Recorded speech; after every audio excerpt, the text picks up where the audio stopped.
सात सुरों के नाद से गूंज उठा सारा जहां भगवान के नाम की महिमा गाते हम।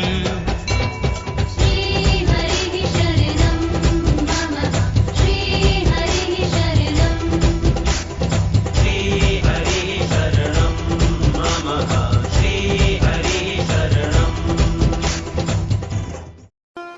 आज हम चर्चा करेंगे किस प्रकार का भोजन हमें नहीं लेना चाहिए, किस प्रकार के भोजन का हमें परित्याग करना चाहिए, किस प्रकार का खान पान हमें नहीं रखना चाहिए। भगवत गीता अध्याय संख्या 17 श्लोक संख्या 9।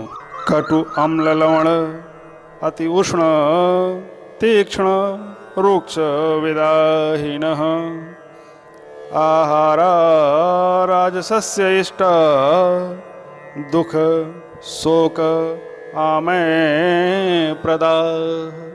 कौन कौन से प्रकार के भोजनों का हमें परित्याग कर देना चाहिए दुख से बचने के लिए, शोक से बचने के लिए और रोग से बचने के लिए। भगवान जो प्रथम बात का निर्देश करते हैं वह है कि कटु भोजन से परे रहना चाहिए, कटु भोजन ग्रहण नहीं करना चाहिए। वस्तुतः अगर हम देखें धीरे धीरे हमारे आदत में शुमार हो जाता है हरी मिर्च, लाल मिर्च की चटनी, तीखी सब्जी, बर्गर, पिज्ज़ा। तीखे भोजन का श्रवण होते ही हमारे मुंह में पानी आ जाता है। तीखे भोजन को ग्रहण करके एक बार तो ऐसा लगता है कि वास्तव में मन आनंदित हो गया। हमारी जिह्वा ऐसे भोजन का स्मरण होते ही स्पंदित और कंपित होने लगती है। परंतु ऐसे भोजन का हमें परित्याग कर देना चाहिए, क्योंकि कटु भोजन पाचन क्रिया को प्रदूषित करता है, पाचन क्रिया को दुष्प्रभावित करता है, उदर के रोग, पेट संबंधी रोग उत्पन्न करता है, गुदा रोग उत्पन्न होता है। शाम को भोजन में तीखा तीखा गटागट करते गए और प्रातःकाल शौचालय में आहा बेहद बुरी स्थिति है।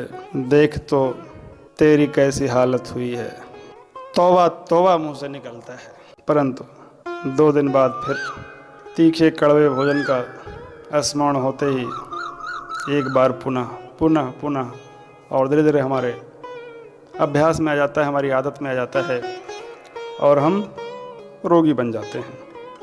भगवान श्री कृष्ण कहते हैं अम्लीय भोजन नहीं करना चाहिए, अम्लीय भोजन से हमें बचना चाहिए। वस्तुतः हमारे शरीर में एक रासायनिक संतुलन की स्थिति है।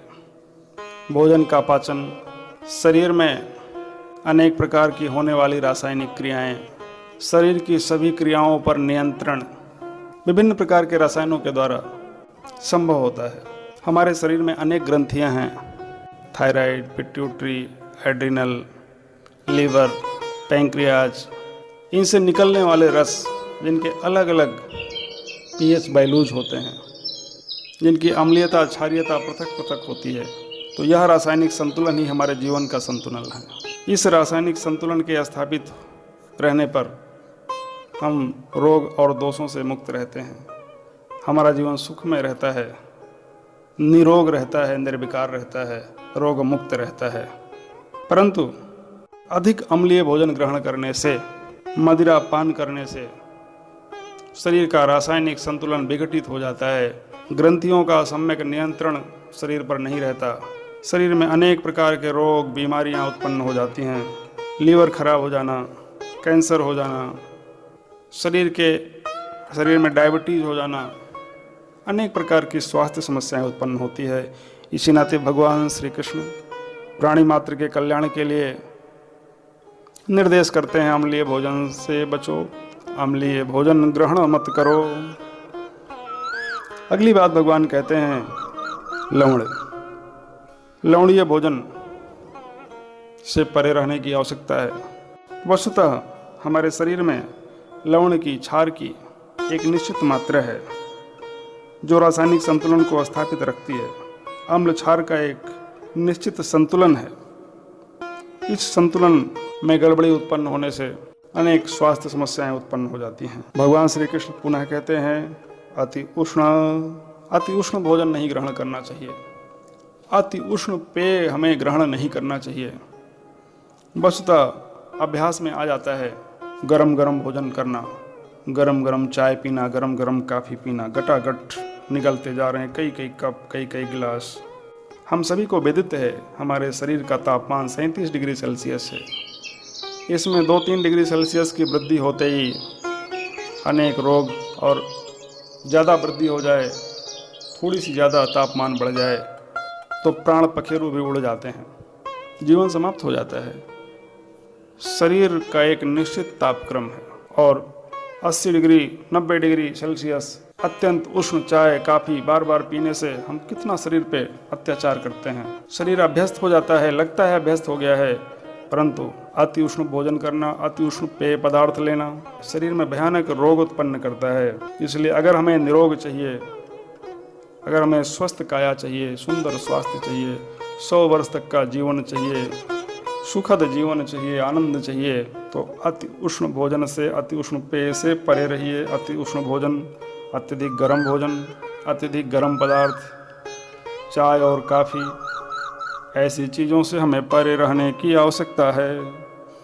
भगवान अगली बात कहते हैं, तीक्ष्ण चटपटा भोजन बहुत प्रिय है, जिह्वा को अत्यंत प्रिय होता है।